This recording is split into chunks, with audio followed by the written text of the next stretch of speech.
Here, anyone can start. Angel, you going to be reminiscing today? You go back to any spots or anything? Oh yeah, I went to Phil's last night with my mom. I love oysters, so char-grilled oysters. I haven't had like great seafood since I've left, so of course I have to go back to Phil's.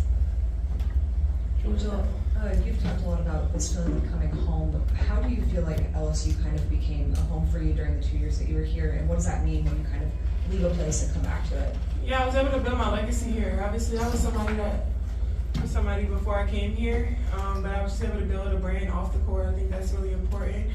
Winning a national championship also helps, so just being able to build that Bayou Barbie. Everybody knows me that from down here, and it's just happy to be home and embrace the family.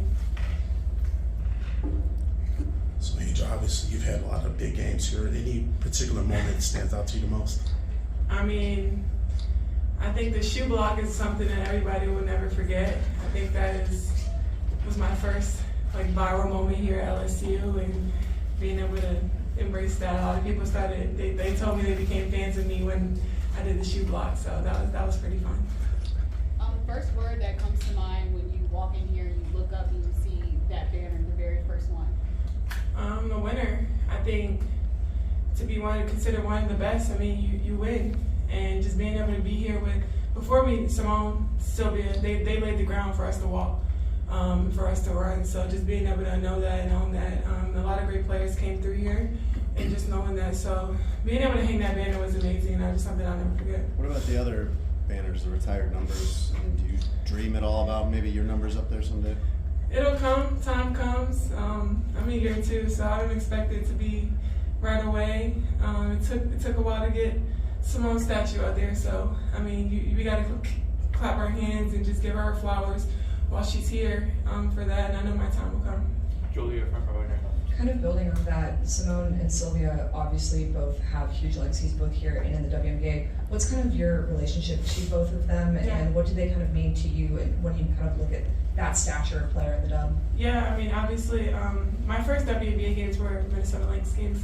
My mom's like really close friend is Taj Williams, so I used to go to the Minnesota games all the time and see them. And then there's a picture obviously of me and Simone when I was like probably like 9 or 10. So that's a full circle moment. And then obviously the double queen Sylvia, she's done a lot of great things.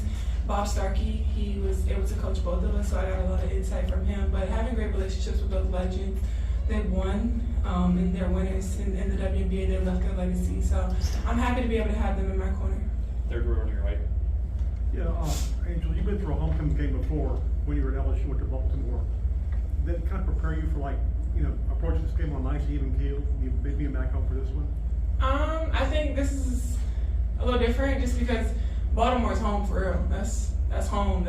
That's home for real. This is my second home. Obviously, I was able to build a different name before coming here, so I'm just happy to be back, to see all the fans, even just from down to the security guards, like just being able to know how much was put into this program, not just from coaches to players, but so many little things, just the training room, and just even having my teammates come into the locker room and be like, wow, like you guys have your own everything, and this is what it's supposed to look like the training room for women's basketball players, so women's basketball players only, the locker room is amazing. Better than some W locker rooms. So just being able to see that and knowing where the game is growing is just something that's impactful. Second row on your right. You have a homecoming story coming into this game. Camila's playing against her national team. Have you two talked about the added emotion of this game? And if you have, how has this conversation been? You're supporting each other? Yeah, we haven't really talked about it much. Obviously, things have been going really fast. So training camp, we only had 4 days of training camp, and then just jumping right into it. I mean, I know she's excited to have her people here, and Brazil means a lot to her, and I know that's honoring, and being where you're from and having your team come across. I mean, I know it's not easy for her to be away from home, so to have some type of family here, I know is going to be great for her. But just also being back home, and she's been a couple times here, every time here, so I know she's happy about that. But it's been great to be teammates now. Second row on your left. You reunite with Hailey Van Lid. You've trained with her the past couple days. How would you say her game has developed since you both played together at LSU? Obviously, just watching her at TCU, she was amazing.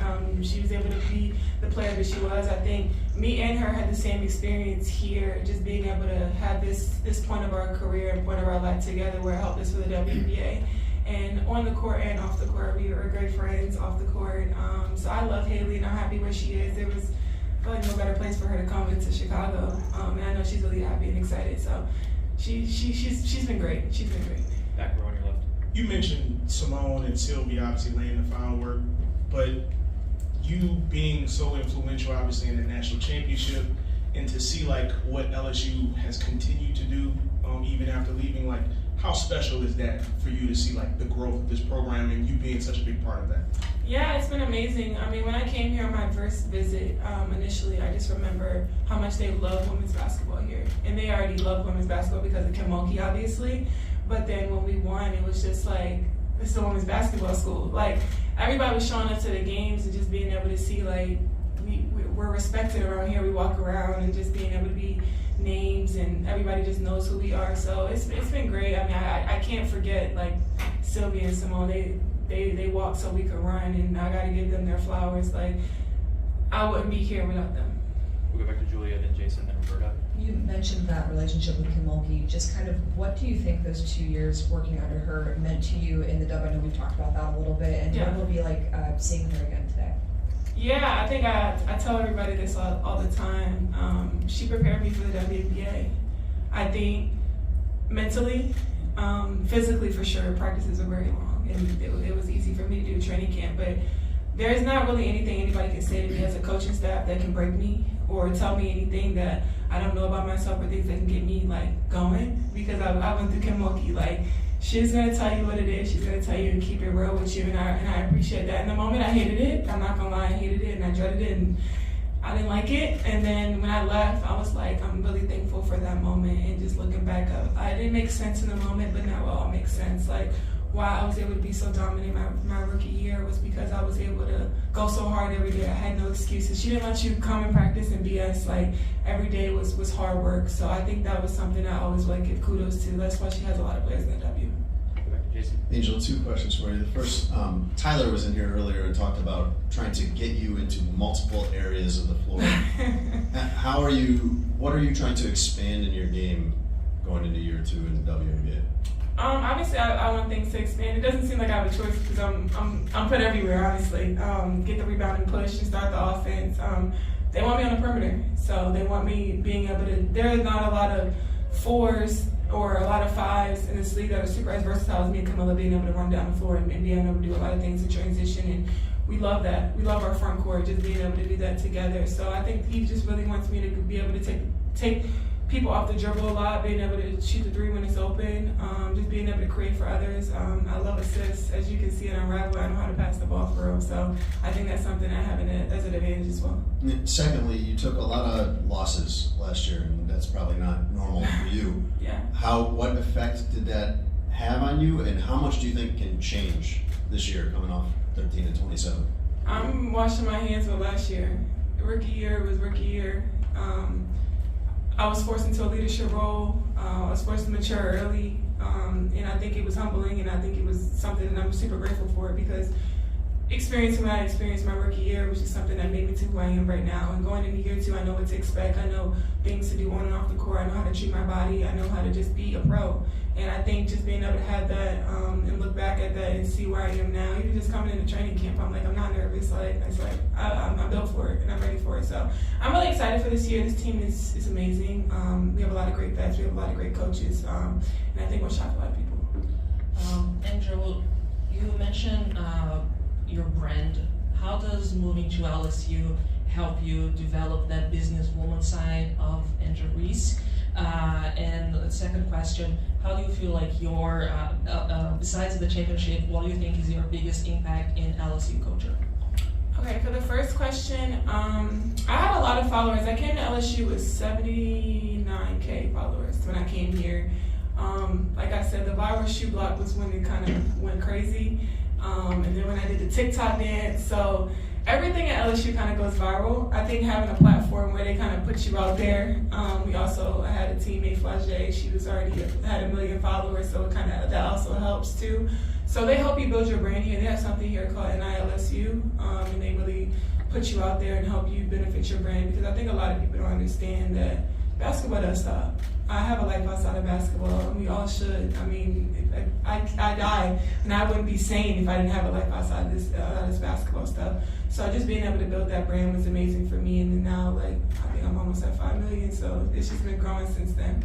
Your second question, probably the most memorable thing is that national championship. Coming here, I just told Kim Mulkey I just wanted to be better, and I wanted to get ready for the next level. And we didn't have the top talent. We didn't have a lot of 5 stars. We had a couple players that were known, and a couple players that people expected to do things. But we had a lot of other great players: LaDacia, Jasmine, Alexis Morris. We had a lot of great players that came in and just played their role. Every national championship team isn't about having the best players. It's always about being able to come together and just have a well-oiled machine. I think that's just something I'll always remember. And just that was just my legacy here, and that's something I'll never forget. Just have a second row on your right. Angel, you've played against Brazil a few times already. Yeah. Namely in the FIBA Women's America Cup in 2023 in Mexico in the final. What's something that you've learned from Team Brazil, playing against them in that tournament that you're going to be using today? They play aggressive. I think overseas basketball is way more aggressive than America. I think that's something I really, really learned. Obviously, they beat us twice there. So just being able to know what they bring. I think this is not the same team. I don't think any of these are the same players, but I just know they're going to come and play really, really hard. And that's what I love about Brazil. Obviously, Camila plays hard, so you know kind of what you're going to get with them. So I'm excited to play. Back row on your right. Last few. Angel, obviously not only is it a homecoming for you, but it's a homecoming for Haley as well. Have you guys shared like any nice moments reminiscing? Yeah, we shared a lot of moments that I'd rather not share, but we had a great time together here. I think we went through the ups and downs together here, and I think sometimes you never know what you take away from being able to have a teammate with somebody, but I think our friendship is something that I'll always know I'll have, and luckily she came to Chicago to continue that, but like, just being able to have somebody I can really relate to, on and off the court, she's into fashion too. She's girly girl. She might not post as much, but she's into that as well. So I think something I'll always take away is just like also Haley's work ethic. She, no matter what, she comes out and works her ass off every single day. And that's something I even told Jeff, like before going through the draft process, I was like, Haley work her ass off. Like, you want some dogs, go get a dog. And that's a dog right there. So obviously, luckily, we got her. But yeah, a friendship is something that will last forever. And that's something I'm super grateful to have with Haley. Second row on your left. Last You two. talked about being forced into that leadership role your rookie year. What did you learn about yourself during that process? I had to grow up fast. Obviously, coming into the league, I kind of wanted to just like sit back and just learn from the vets. And we had some vets last year. We were injured. We had a lot of injuries though, and not a lot of the vets were able to play like E-Will. So just being able to kind of step up and just be that leader that I knew I could be. Obviously, learning different personalities all over again. And these women respect me. I am the youngest on the team still. I'm still the youngest, which is still crazy. But just being able to have vets that like really respect me and still like understand me and like really are willing to listen. And I'm just super excited now. This year I'm able to like lay back and chill. And just being able to have the vets that we have now is just a breath of fresh air. Last question, back left. Angel, as we watched LSU this year, a couple times we said, can you imagine Angel on this team right now? Everything's turned out great for you, but did it ever cross your mind one more year with Anissa, Flage, No. and Kayla? What that would have been like? No, I can't imagine another year in college. I did exactly what I wanted to do here. And I think you gotta know when you wanna move on. And it was time for me to move on. And I wouldn't trade it for the world. I know Reese is very happy to be in the WNBA now. When you leave college, you live a real grown woman life. Like, I'm living my life. Like, I'm doing things on my own. I don't want to be in college anymore. So there was no more one more year. There wasn't a chance. Thank you, everyone. Thank you.